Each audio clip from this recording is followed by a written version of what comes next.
जैसा आपको पता है, थ्योरी में लिखा चुका था, थोड़ा सा समझा दे रहा हूं इसका। घनाभ क्या होता है? घनाभ होता है बेटे, पहले डेफिनेशन पता होना चाहिए कि एक आयत को, क्या किसको? आयत को समान ऊंचाई तक, एक आयत को समान ऊंचाई तक ऊपर उठाने पर बनी हुई आकृति क्या कहलाती है? घनाभ कहलाती है।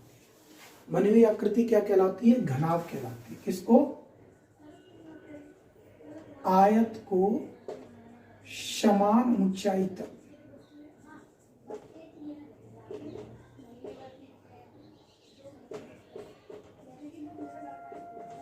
उठाने पर बनी आकृति क्या कहलाती है? घनाभ कहलाती है। इसकी विमाएं, ये लंबाई, तो ये भी लंबाई, ये भी लंबाई, ये भी लंबाई, ये चौड़ाई, ये भी चौड़ाई, ये भी चौड़ाई होगी, ये भी चौड़ाई होगी, ये ऊंचाई, ये भी ऊंचाई, ये भी ऊंचाई, ये भी ऊंचाई। इस प्रकार हम देख सकते हैं कि इसमें इसकी जो कोर होंगी, कोर जिसे हम भुजा भी कहते हैं, 4 लंबाई, 4 चौड़ाई, 4 ऊंचाई, यानी 12 हो जाएंगी। इसके फलक 4 दीवार, 1 छत, 1 फर्श, कुल मिलाकर कितने हो गए? 6 हो गए। शीर्ष कितने होंगे? 4 ऊपर के, 4 नीचे के, 8। ठीक है। अगर ये लंबाई चौड़ाई ऊंचाई को मैं, लंबाई को L, चौड़ाई को B, अगर ऊंचाई को H मान लूं, तो सबसे पहले इसका आयतन, आयतन कहते हैं कोई वस्तु जिससे बनी हुई है, जिस वस्तु, कोई भी वस्तु जिससे बनी हुई है, उसका फुल पार्ट्स आयतन, जिसके अंदर कुछ भरा जा सके, कंप्लीटली भाग, लकड़ी, ये टोटल इसका अंदर और बाहर ये किससे बना, इसका वेट, इसमें कितना प्लास्टिक लगा हुआ है, किसी गुटकों को बना कितनी लकड़ी लगी हुई है, किसी तालाब में कितना पानी भरा हुआ है, किसी बर्तन में कितना ऑयल या तेल भरा है, किसी जमीन में कितने, किसी बोरे में कितने गेहूं भरे हैं, वो क्या आयतन है। तो आयतन होगा इसका L into B into H. फिर इसका संपूर्ण पृष्ठीय क्षेत्रफल, संपूर्ण पृष्ठीय क्षेत्रफल, संपूर्ण पृष्ठीय क्षेत्रफल का मतलब होता है कि इस पर चारों तरफ से कोई कलर कराना है, तो उसका संपूर्ण पृष्ठीय क्षेत्रफल, कितने भाग पर कलर हुआ है ना, या कोई कपड़ा लगाना है तो कितना कपड़ा लगेगा चारों तरफ, तो संपूर्ण पृष्ठीय क्षेत्रफल में आएगा 2LB plus BH plus HL। इसके विकर्ण की लंबाई, विकर्ण की लंबाई यानी इसके अंदर कितनी लंबी कोई छड़ रखी जा सकती है, तो इसमें जो विकर्ण होते हैं मैं बता दूं 4 होते हैं। कितने विकर्ण होते हैं इसमें? 4 विकर्ण होते हैं। एक शीर्ष से ऊपर के से नीचे का शीर्ष मिलाने पर विकर्ण बनता है, तो 2 शीर्षों से एक विकर्ण बनता है, शीर्ष 8 हैं तो 4 विकर्ण होंगे, तो होती है L square B square H square. चारों दीवारों का क्षेत्रफल, चारों दीवारों का क्षेत्रफल वो होता है 2L plus B into H।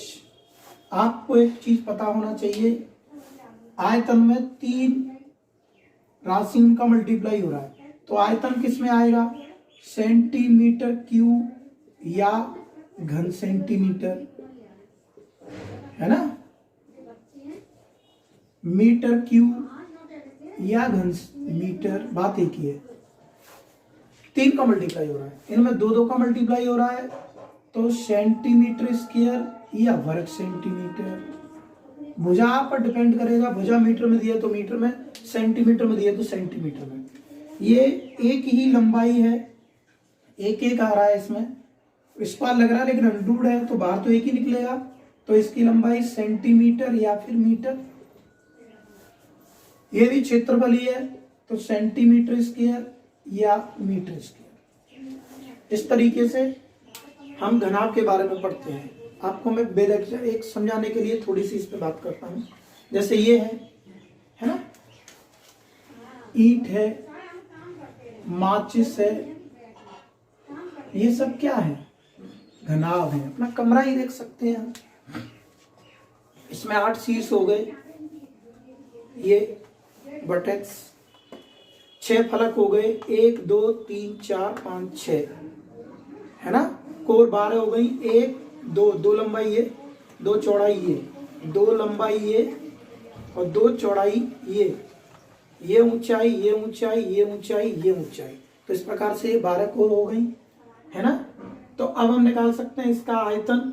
आयतन इसके अंदर कितनी चीज भरी जा सकती है, कोई इसके अंदर कितनी चीज भरी जा सकती है, वो किस में आएगा, आयतन में आएगा, है ना। तो आयतन का मुख्यतः क्षेत्रफल हम पढ़ते हैं आधार का क्षेत्रफल इंटू ऊंचाई। तो आधार का क्षेत्रफल हो गया लंबाई इंटू चौड़ाई इंटू ऊंचाई। अब आता है इसका संपूर्ण पृष्ठीय क्षेत्रफल। तो इसका क्षेत्रफल लंबाई इंटू चौड़ाई, इसका लंबाई इंटू चौड़ाई, 2 इंटू लंबाई चौड़ाई हो गया। इसका चौड़ाई इंटू ऊंचाई, चौड़ाई इंटू ऊंचाई, तो ये भी 2 बार हो गया। लंबाई इंटू ऊंचाई, लंबाई इंटू ऊंचाई, ये भी 2 बार हो गया। इसलिए सब 2 बार हो गए, 2LBBHH। ये यहां से निकला है। विकर्ण की लंबाई कैसे निकली, इस शीर्ष से ये शीर्ष मिलाना है। तो जब हम इसको मिलाएंगे तो एक आधार ऐसे बनेगा, ये बनेगा ना, तो ये बनेगा। तो ये जब बनेगा तो ये L है, ये B है, तो समकोण त्रिभुज से ये क्या हो जाएगा, L square plus B square हो जाएगा। हो गया ना।